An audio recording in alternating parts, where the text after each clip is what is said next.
नमस्कार, मी सुप्रियाज रेसिपीमध्ये सर्वांचं स्वागत आहे. महाशिवरात्रीच्या सर्वांना खूप खूप शुभेच्छा. आणि इथे एक मिल्कशेक बनवलेलं आहे अतिशय सोप्या पद्धतीनं. ज्यांना फराळ करायचा नाही किंवा ज्यांना डायबिटीस आहे किंवा वेट लॉस आहे, तर त्यांच्यासाठी हा मिल्कशेक अतिशय हेल्दी असा ऑप्शन आहे. खूप पटकन बनतो आणि अगदी बघू शकता, हा व्हिडिओसुद्धा 2 मिनटाचाच आहे. तर इथे बघू शकता असे ड्रायफ्रूट्स घेतलेले आहेत. बदाम आहेत, काजू आहेत, मनुके आहेत 2 प्रकारचे, अक्रोड आहेत आणि अंजीर आहेत. तुमच्याकडे जे अवेलेबल आहेत ते तुम्ही ड्रायफ्रूट्स अगदी 2 ते 3 तासांसाठी छान व्यवस्थित असं भिजत घालायचे आहेत आपल्याला. आधी सर्वप्रथम मी स्वच्छ असे धुवून घेणार आहे.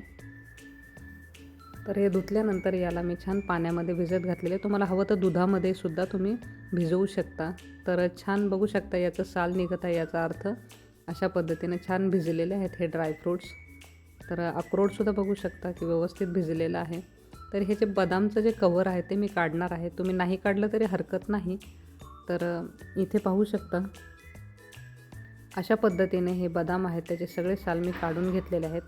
आणि हे जे ड्रायफ्रूट्स आहेत ते मी याच्यामध्ये पहिले बदाम घालून घेणार आहे मिक्सरच्या भांड्यामध्ये. आणि नंतर याच्यामध्ये चमच्याच्या साहाय्याने व्यवस्थित असे सोक झालेले जे ड्रायफ्रूट्स आहेत ते मी ॲड करणार आहे. पाहिजे तर तुम्हाला एखादं ॲपल किंवा बनाना याच्यामध्ये घालू शकता.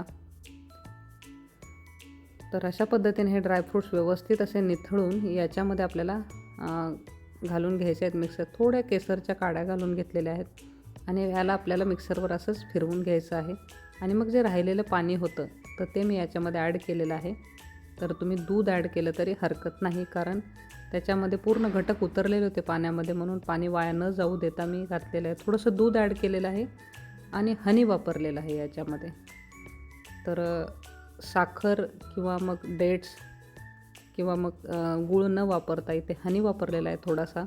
आणि असे हेल्दी असं हे मिल्कशेक आपलं अगदी 5च मिनटात रेडी झालेलं आहे. दिवसभर भूक लागत नाही. थोडंसं आईस क्यूब टाकलेलं आहे, ऑप्शनल आहे, नाही टाकलं तरी हरकत नाही. ज्यांना दूध नसेल हवं तर त्यांनी नुसतं पाण्यातही करू शकता. थोडेसे इथे माझ्याकडे काजूचे काप आहेत. तुम्ही पिस्ता, काजू, बदाम कशानेही गार्निश करू शकता. आणि इथे बघू शकता अशा पद्धतीने माझ्याकडे रोज पेटल्स होते, त्यांनी छान गार्निश केलं आहे. दिसायलाही छान दिसेल आणि प्यायलाही खूप छान वाटेल.